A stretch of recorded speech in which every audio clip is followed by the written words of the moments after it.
La exposición de Rafael ha sido bastante alentadora. Creo que se nos viene más crecimiento. Todos tenemos un rol importante que desempeñar como parte del ecosistema.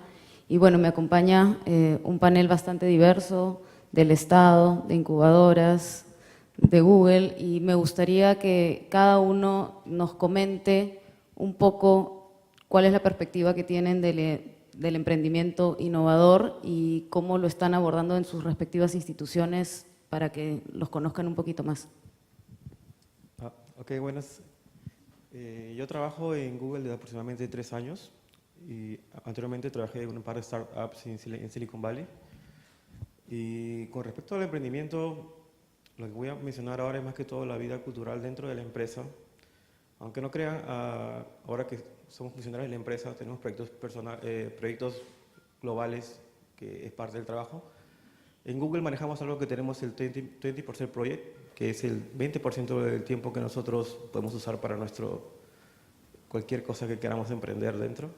Y dentro de Google, incluso en la empresa, tenemos, así como un ecosistema que existe en Perú de startups, existen varios equipos que proponen sus proyectos, pueden ser proyectos extremadamente muy locos que ni siquiera va a servir para cada 5 o 10 años, pero si tienes que manejar la misma idea, ¿no? Presentas tu idea, convences a gente para que trabaje para ti, y convencer a esa gente es tratar de mostrarles que tu proyecto realmente es interesante y que en un futuro va a valer, y lo que consume en este caso es tiempo, ¿no? Hay muchos proyectos en esos casos que al final salen a la luz. La mayoría de proyectos empezaron como 20% Project, que nace de una sola idea, de una persona que tuvo una necesidad dentro de la empresa y al final lo lanzó para todo el público. Otro punto que me gustaría mencionar es la masa crítica. Yo realmente, cuando trabajaba en el Perú, la masa crítica con mis amigos, con mis contemporáneos, no había mucha difusión de la parte tecnológica para poder desarrollar productos que uno tenía idea, ¿no? Escalarlos, como mencionaba en la exposición. Si bien hay bastante apoyo de las empresas, hay mucha más inversión que antes, creo que debería haber un poco más de enfoque incluso desde los colegios, de cómo la gente formar de las ciencias básicas, que en realidad eso hace que tú evites es como una inversión que empiezas desde el colegio, y si tú enseñas todo lo que deberías de enseñar, las bases, ni siquiera cosas extraordinarias, son las bases. Al final, incluso creo que cualquier persona que está relacionada a la tecnología sabe que chicos no necesitan estar en la universidad, en el colegio ya pueden empezar a hacer cosas de tecnología. Eso me gustaría que se haga mucho más acá en el Perú, ¿no?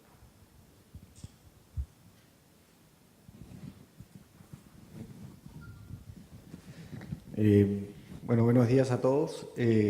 Sí, para comentar un poco sobre lo que ha presentado Rafael, de algunos de los resultados que hemos venido teniendo en el ecosistema de emprendimiento innovador, el ecosistema de innovación. Interesante ver conocer que las incubadoras o aceleradoras que más años tienen se empiezan a especializar. Entonces empiezan a apuntar a menos cosas, pero a hacerlas mejor. Eso es un aprendizaje que se viene dando en el ecosistema, y creo que es muy positivo ver ese crecimiento. Interesante también ver cómo se empieza a analizar la interacción entre los diferentes actores del ecosistema, entre incubadoras, redes de inversionistas ángeles, fondos, universidades, porque ahí es donde está la riqueza de un ecosistema, en la interacción. Y es por eso que en los últimos 2 años el trabajo de Startup Perú se enfocó mucho en crear esta comunidad.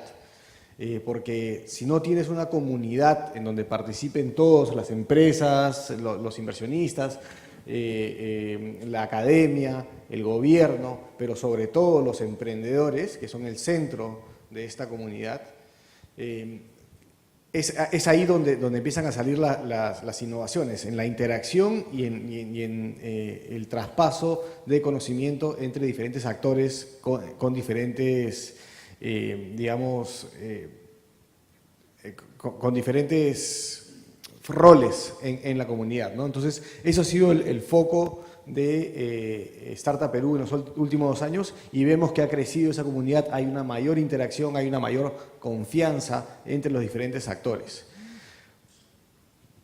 Se ha mostrado mucho también la inversión que se ha dado en esta comunidad, en este ecosistema de innovación a través de Startup Perú sobre todo, pero también de varios fondos de Innovate Perú. Y esa es una parte de la solución. Para tú tener un ecosistema que realmente funcione tiene que tener 2 elementos.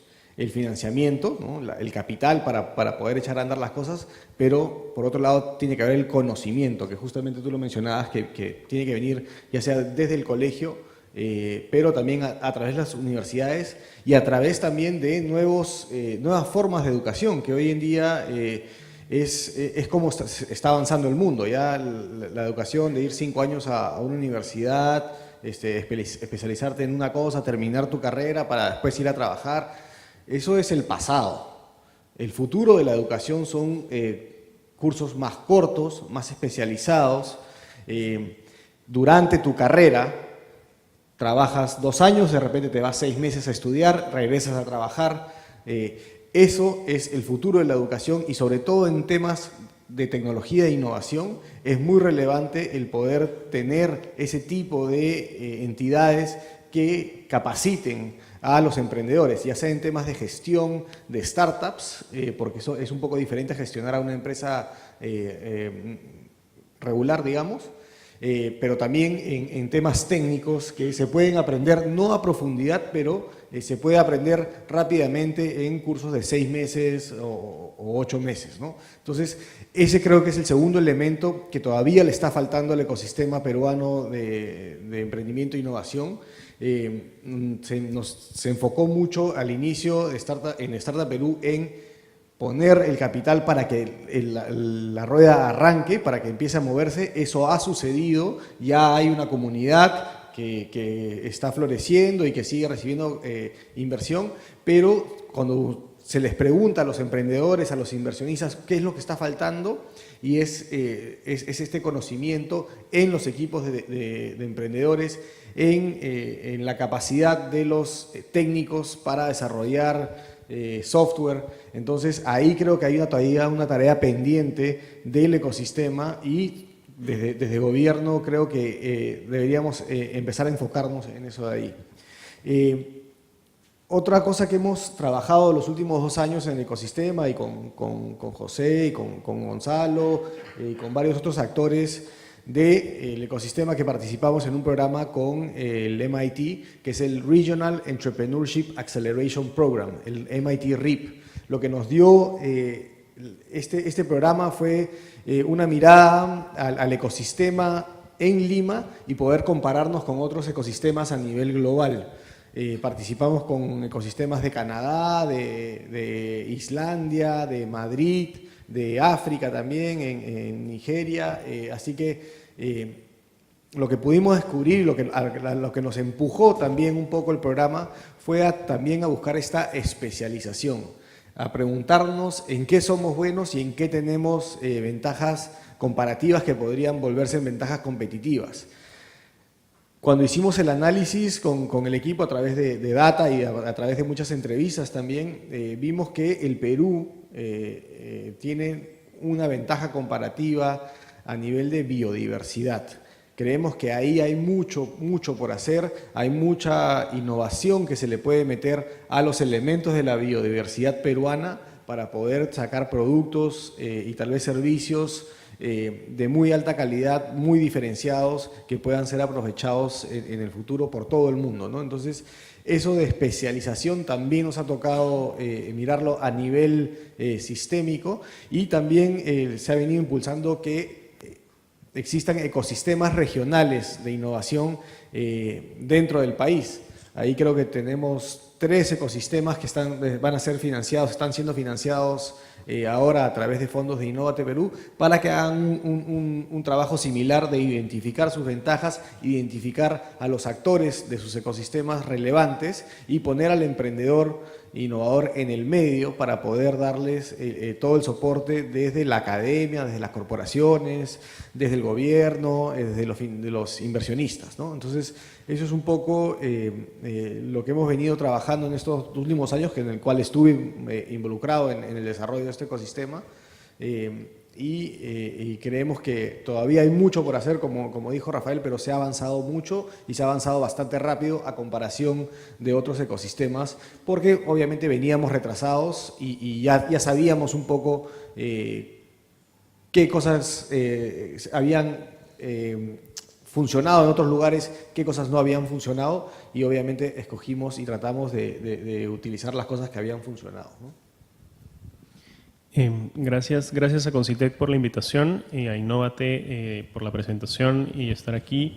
Yo represento a la Universidad UTEC, yo dirijo lo que es la aceleradora de startups de UTEC. Mi día a día es trabajar con emprendedores que buscan generar un impacto en el país a través de su emprendimiento, un emprendimiento tecnológico.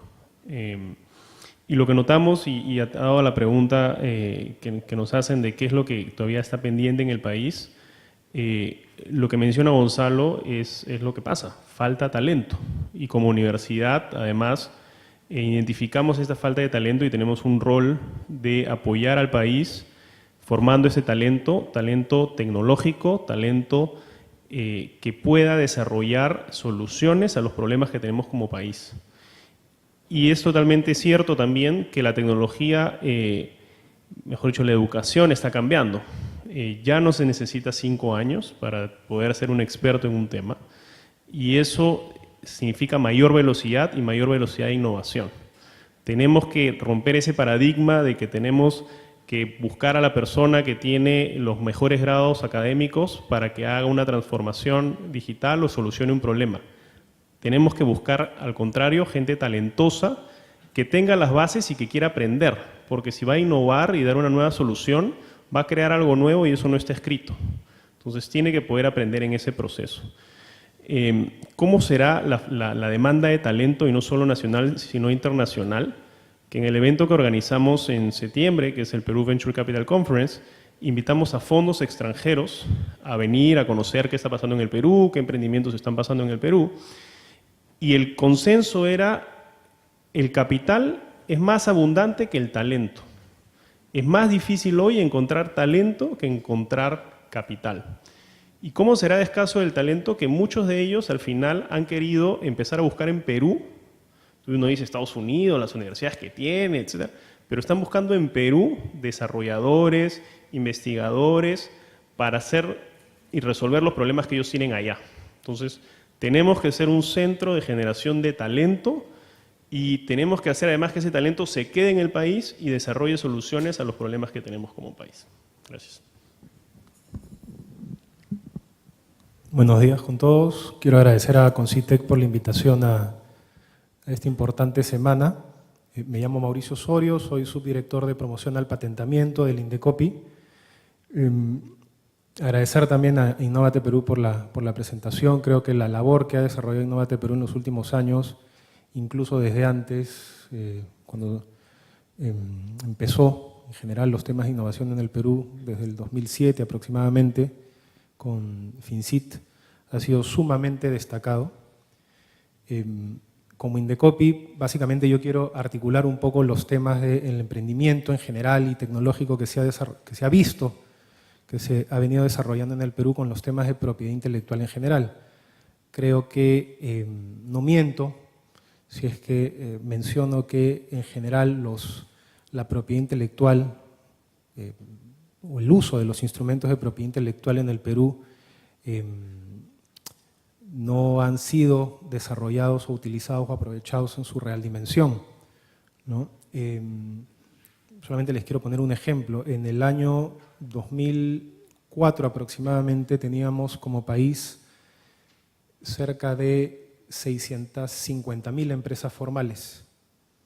Hoy en día debemos estar superando el 1,5 millones de empresas formales, es decir, se ha casi triplicado el número, pero cuando vemos las cifras de, por ejemplo, solicitudes de patentes de peruanos que nos llegan al Indecopi, vemos que el número se ha mantenido estable, es decir, aproximadamente recibimos entre 40 y 50 solicitudes de empresas peruanas para un universo de 1,5 millones de empresas formales y para un ecosistema que en los últimos 8 o 10 años ha estado invirtiendo buena parte de recursos en promover la innovación tecnológica y el emprendimiento tecnológico, ¿no?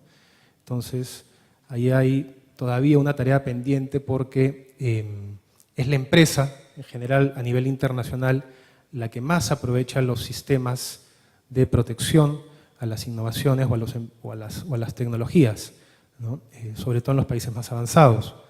Incluso si lo comparamos con países como Chile, por ejemplo, en Chile el 70% de las solicitudes de patentes son patentes de invención. Aquí en el Perú todavía nos estamos manejando con patentes de modelos de utilidad, que básicamente son productos que resultan de la modificación o la adaptación de tecnologías o de productos que ya existen, ¿no? Y Chile, por ejemplo, siendo un país más pequeño, con menor población, tiene una tasa de protección de aproximadamente 2.5 veces más que el Perú, ¿no? El año pasado nosotros recibimos 355 solicitudes de patentes por parte de peruanos. Puede parecer un número bajo, pero comparado con la tasa de solicitudes promedio de los últimos 20 años, se ha triplicado esta cifra. Sin embargo, la meta o la capacidad que debería tener el país para producir propiedad intelectual, en este caso patentes, estamos hablando de cerca de 700 solicitudes por año, es decir, hemos avanzado 3 veces lo que se estaba protegiendo en el Perú en los últimos 10 años, sin embargo estamos recién a la mitad, ¿correcto? Y por eso es importante para una institución como el Indecopi poder articularse con organizaciones o instituciones como el CONCITEC, con Innovate Perú o con organizaciones como ADEX, la Sociedad Nacional de Industrias, la Cámara de Comercio, porque queremos llevar el mensaje hacia el público emprendedor, el público empresarial, digámoslo así, tecnológico y no tecnológico, sobre las ventajas y la utilidad de la protección de la propiedad intelectual. Y estamos hablando no solamente de las patentes, estamos hablando de los otros instrumentos que todavía no se han, digamos, expandido en los conocimientos del tejido empresarial, como son los diseños industriales, como son el secreto empresarial, como son los certificados de obtentor para todas aquellas empresas que están trabajando con la investigación en plantas o en variedades vegetales, en fin. Entonces, ahí hay un trabajo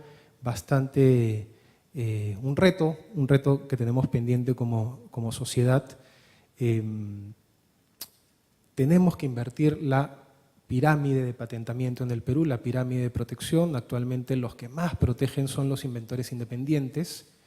En segundo lugar tenemos a las universidades y en último lugar están las empresas, cuando debería ser al revés. Y un poco para poder contribuir con este espacio es que estamos liderando la elaboración y el desarrollo de una política nacional de propiedad intelectual con el apoyo de la Organización Mundial de la Propiedad Intelectual. Necesitamos como país acercarnos, aproximarnos, valorar y aprovechar la propiedad intelectual en general para el desarrollo económico, para que contribuya con la competitividad del país en las diferentes actividades creativas, por un lado, en lo que se refiere, por ejemplo, al derecho de autor, y en las actividades empresariales, con los temas de los signos distintivos, las marcas, y también en las actividades tecnológicas y de innovación, como son las patentes o los modelos de utilidad o los diseños industriales. Creo que estos instrumentos pueden ser muy útiles, pero para ello necesitamos que los nuevos emprendedores, los emprendedores tecnológicos sepan, conozcan y tengan acceso a información sobre la propiedad intelectual. No queremos, o mejor dicho, queremos que un emprendedor decida no patentar con información, pero no por desinformación, no por estar mal informado. Eso es un poco el mensaje que quería comentarles. Muchas gracias. Bastante interesantes las intervenciones que hemos tenido. Hemos visto algunos retos que tenemos en los próximos años relacionados a generar más comunidad, a poder abordar el tema de la brecha enorme que tenemos en capital humano y capital humano especializado, a la información que tiene que estar a disposición. Yo quería preguntarle a Jesús, que viene de la empresa, ahora las empresas tienen que entender que los cambios son rápidos y muchas de ellas empiezan a acercarse a los emprendimientos, ¿no? Está el tema del corporate venturing. Entonces, ¿cómo, que nos expliques un poquito si tienes algún caso o qué facilidades representa para una empresa acercarse a estos emprendedores? ¿Cuál es la ventaja y cómo puede incrementar la competitividad de corporaciones en general? En el caso, por ejemplo, de Google, Google compra startups. Muchas startups las compra por dos motivos. Primera, porque ve una innovación interesante que no contiene la empresa hasta ese momento. Y la segunda, por competencia. Llama al equipo que le está haciendo competencia al producto y se unen a nuestra empresa, ¿no? Entonces, si bien las empresas grandes como Google, Facebook, etcétera, no solamente nos enfocamos en nuestro producto y desarrollamos más características para que estén más confortables con el producto, sino que también siempre están a la par de todo el ecosistema. En el caso de nosotros, lo primero que nosotros vemos son las startups, las ideas de innovaciones. Incluso ahora más se está viendo la compra de ideas de doctorados.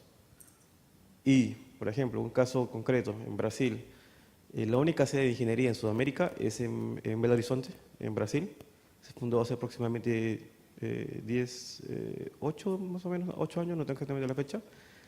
Pero Google Brasil nació un profesor de doctorado, trabajó con un par de alumnos un tema de Google Search, trató de implementar nuevas características de Google Search y entonces ese proyecto fue, el gobierno brasileño invirtió, como invertía en todos los cursos de doctorado, consiguieron varias inversiones, pocas comparadas con una empresa grande como Google, y con los resultados que tuvieron en sus estudios demostraron a Google que lo que ellos habían hecho era interesante para Google.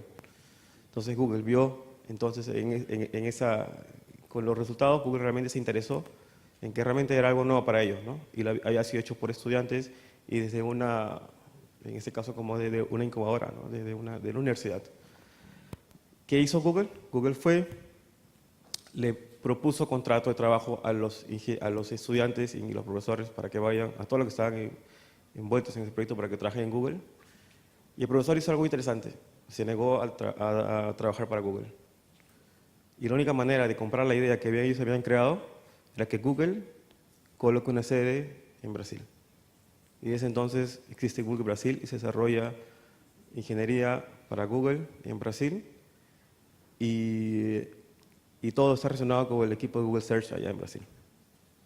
Esa es la idea, el ejemplo concreto que siempre tengo de que las ideas pequeñas, al final, si tu idea es muy buena, por más de lo que te ofrezcan, tú vas a tener la capacidad de pedir lo que quieres. Muchas gracias, Jesús. Interesante. A los amigos empresarios que estén en la sala hay que empezar a tomar nota sobre estas estrategias de innovación, ¿no? Y recurrir al emprendimiento que te pueda dar algunas ventajas. Quería regresar a la presentación de Rafael cuando nos mostraba los resultados tan alentadores en temas de capacidad del emprendimiento innovador, de apalancar capital privado, de generar empleos, ¿no? y de crecer exponencialmente, ¿no? Tener esas características. Pero por otro lado, tenemos un país con una alta tasa de informalidad, donde la gran masa de empresas son pequeñas y medianas, ¿no? Y quería preguntarle a Gonzalo, ¿cómo ves estos mundos, ¿no? ¿Cómo podrían acercarse, complementarse o el potencial que tiene el emprendimiento para sacar de ese status quo a las empresas tradicionales, que es la gran masa, ¿no?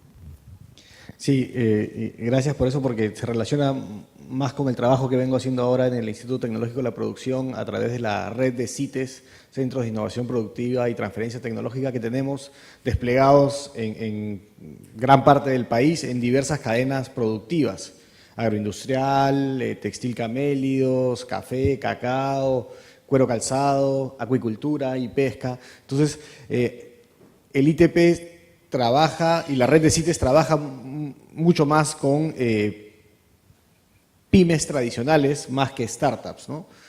Pero hay una oportunidad grande ahí de poder hacer transferencia tecnológica a las pymes para que puedan elevar su productividad. El problema que tenemos en el país no es que tengamos demasiadas pymes.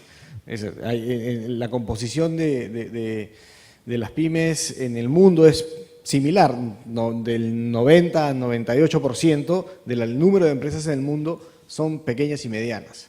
El problema con las pymes en el país es que son poco productivas. Cuando las comparamos con pymes a nivel global, son poco productivas, mientras que las empresas grandes en el país, cuando las comparamos con empresas grandes a nivel global, tienen una productividad similar, porque tienen la capacidad de atraer talento, y traer tecnología y tener los recursos necesarios para ser productivos. Las pequeñas y medianas empresas en el Perú tienen un déficit de productividad y es ahí donde la innovación y la transferencia tecnológica pueden entrar a tallar, ¿no? Y es justamente lo que impulsamos a través de los CITES. Mostrarles a los empresarios de la pequeña y mediana empresa que existen tecnologías que los pueden ayudar a agregar valor a sus productos. Acabo de estar, por ejemplo, en Arequipa estos últimos 2 días en el Alpaca Fiesta. El alpaca pues, es básicamente un producto que sale de Perú. 80% de la producción de fibra de alpaca se hace en el Perú. Y lo que venimos trabajando a través de los CITES textil camélidos, por ejemplo, en Puno y en Arequipa y próximamente en Cusco, es el poder proveerles a empresarios que tienen alpacas o que tienen cierta pequeña empresa de confección. Se les da capacidades en diferentes temas, como por ejemplo en la lavandería de su hilado, en el tinte y en los acabados sobre todo, ¿no? Entonces, los CITES lo que hacen es mostrar esta tecnología a través de plantas prototipo que tenemos, como les digo, en todo el país y en diversas cadenas productivas, para que los empresarios puedan conocer estas nuevas tecnologías, puedan probar ahí la creación de nuevos productos o prototipos de productos que puedan fabricar en los CITES con el acompañamiento, por supuesto, del personal calificado, de los extensionistas tecnológicos que tenemos en los CITES, y puedan empezar a prototipar nuevos productos y puedan probar en el mercado si es que hay aceptación. Si logran tener aceptación, pueden seguir trabajando con el CITES por un tiempo hasta que puedan entender que hay un mercado para ese nuevo producto que están desarrollando y entonces se puedan animar a invertir y tener maquinaria y tecnología que los pueda ayudar a ser más productivos, ¿no? Entonces, de hecho que hay una brecha grande de productividad en las pequeñas y medianas empresas en el país. Nosotros lo que apoyamos ahora es un poco esta transferencia tecnológica. Tal vez no están listas para innovar, hacer algo súper nuevo o súper, digamos, disruptivo, pero sí están listas para poder adaptar y atraer tecnología que ya existe en el mundo, pero que todavía no la están utilizando. Y es ahí donde nosotros como Instituto Tecnológico de la Producción apoyamos a las diferentes cadenas productivas que hay en el país para que los pequeños y medianos empresarios del país puedan tener tecnología que los haga ser más productivos. Hay cosas en donde se puede intercambiar y donde se puede haber un lazo entre las startups, el mundo de las startups y las pequeñas y medianas empresas de todas maneras. Por ejemplo, en temas de agroindustria, utilizar tecnologías de inteligencia artificial y de machine learning para visualización a través de, digamos, fotografías o videos que pueden tomar un dron en los campos de cultivo y así poder entender un poco mejor cómo están tus cultivos, en qué momento hay que reforzar, ya sea con pesticidas o con agua en diversas zonas de tu cultivo. Entonces, sí hay una interacción posible ahí en donde una startup puede brindar servicios tecnológicos a las pymes. También hay esa capacidad para intercambiar e interactuar, ¿no? Entonces, lo interesante del mundo de startups es que te empuja, te trae cosas nuevas y esto jala, digamos, a las empresas más tradicionales y es ahí donde lo que se busca es justamente tener un balance entre el soporte que se le da a la gran mayoría de empresas que son las pymes,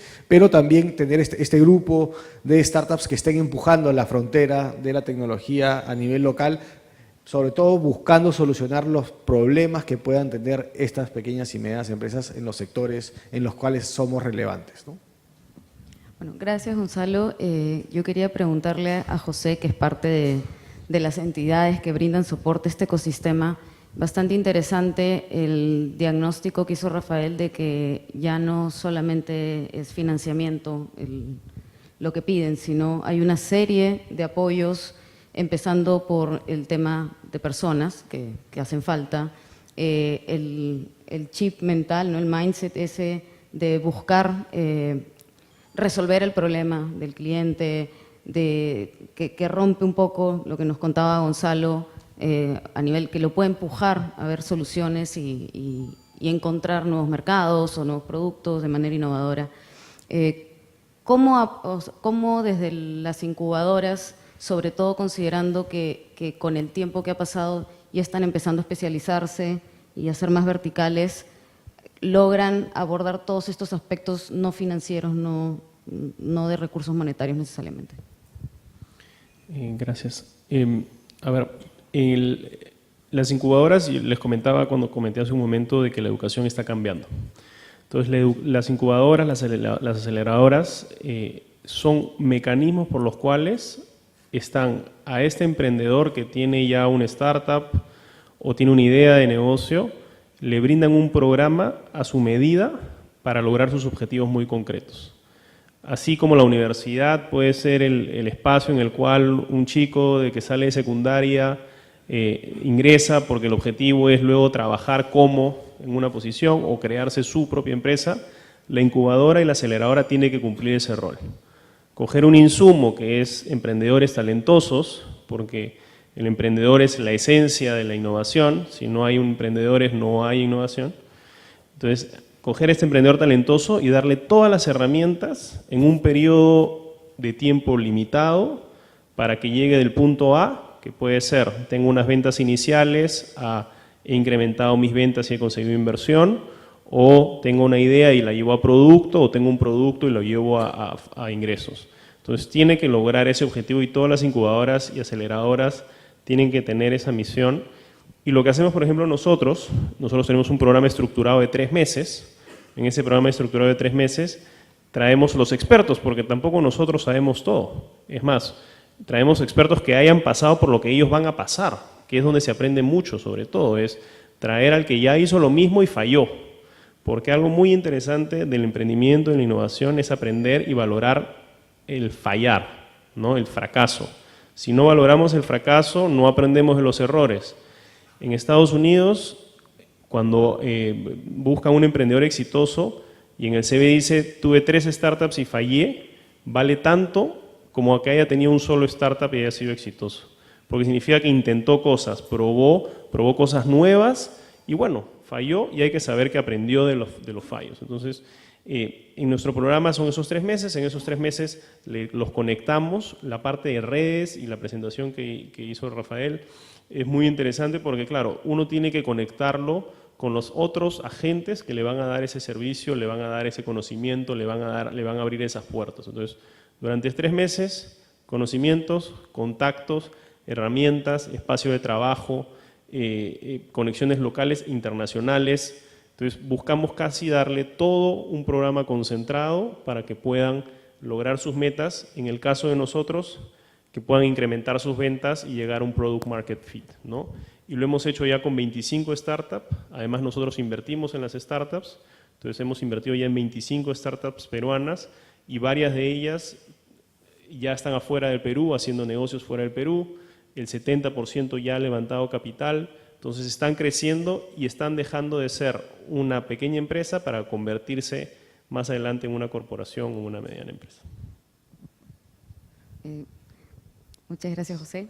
Ya estaba perdiendo la noción de los micros, pero quería cerrar el panel, me dicen que no hay mucho tiempo, con una pregunta a Mauricio en relación, quiero linkear un par de ideas. El tema de la biodiversidad como diferenciador de nuestro ecosistema, ¿no? Tenemos un valor ahí como país y tenemos que proteger esa biodiversidad, y cuando empiezan a salir innovaciones o emprendimientos que puedan tocar recursos genéticos, tenemos una gran traba. ¿Cómo ves que se soluciona esta traba a futuro para poder llegar a comercializar estas innovaciones y estos emprendimientos que usan biodiversidad? Gracias por la pregunta. Un poco para poner en autos a la audiencia, cuando uno desarrolla un invento, una tecnología que hace uso de la biodiversidad o recursos genéticos del país, y solicita una patente, entonces la oficina de patentes, en este caso Indecopi, en algún momento le va a solicitar un contrato de acceso, que básicamente no lo otorgamos nosotros, pero es parte de nuestro trámite pedirlo. Si hace uso, por ejemplo, de recursos forestales, se lo tiene que solicitar al CERFOR. Si hace uso de recursos agrícolas, a el INIA. Si hace uso de recursos acuícolas o hidrobiológicos, al Viceministerio de Pesquería, ¿no?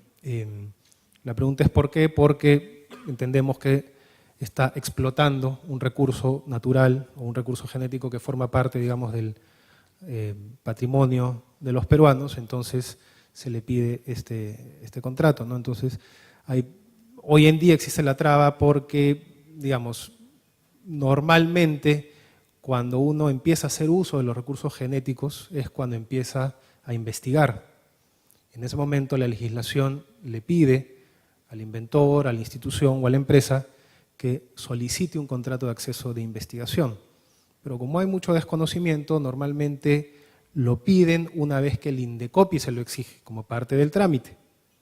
Y en ese momento acuden a una de estas instituciones, pero sin haber cumplido con la solicitud desde la fase de investigación. Entonces ahí hay una traba enorme, porque la mayor cantidad de investigación que se hace, o mejor dicho, que termina en una solicitud de patente, son de productos de ingeniería, no tanto de productos vinculados con biodiversidad, a pesar que somos un país muy rico en estos aspectos, y uno de las causas o de las razones es por esta, digamos, cuello de botella que se puede encontrar, ¿no? Aquí hay un trabajo interesante que se tiene que hacer a nivel interinstitucional, porque no es solamente competencia de una sola organización. Aquí estamos hablando de un conjunto de organizaciones para poder, digamos, dar ese paso para resolver un problema, una dificultad que tienen muchas instituciones y empresas en el país. ¿Cuál es la ventaja, una vez, digamos, si esto se pudiera resolver, cuál es la ventaja que puede tener para una empresa, y con esto quiero cerrar, de obtener una patente? Porque muchos pueden pensar, bueno, patentar, ¿para qué sirve? Yo diría que básicamente son tres. En primer lugar, es que vas a tener el derecho de exclusividad, es decir, voy a dejar al resto de lado y yo solo voy a poder obtener los beneficios de esta torta. No voy a compartir la torta con otros. ¿Por qué? Porque ha sido mi inversión, ha sido mi esfuerzo y los recursos que yo he incorporado. Entonces, el sistema de patentes está pensado para poderle dar al titular de este título de propiedad la oportunidad de recuperar la inversión en un plazo de tiempo mucho más rápido que si no recurriera a este instrumento. En segundo lugar, frente a una copia, obviamente va a tener un mecanismo legal para poder defenderse, poder parar una infracción. Y en última instancia, todo emprendimiento, sea vinculado con la biodiversidad o con otro sector, siempre va a estar a la expectativa de obtener capital o recursos para crecer, para escalar, ¿no? Esos recursos muchas veces se tienen que conseguir en el extranjero, y en otros países la importancia que le dan a los temas de propiedad intelectual es fundamental al momento de negociar recursos. El inversionista extranjero lo primero que te va a preguntar es: ¿eres dueño del invento que me estás tratando de vender o licenciar? Entonces hay muchas razones por las cuales acudir o recurrir al sistema de propiedad intelectual es sumamente beneficioso. Muchas gracias a todos los panelistas por compartir hoy día con nosotros, todos los asistentes, cómo están abordando el tema del ecosistema en emprendimiento. Creo que podemos concluir con que el emprendimiento a secas no es suficiente, necesitamos que sea un emprendimiento innovador, da muchas ventajas y bueno, estamos desde el Estado y desde las diferentes entidades tratando cada vez de generar más comunidad y poder brindar los elementos que aseguren sostenibilidad y continuo crecimiento. Gracias.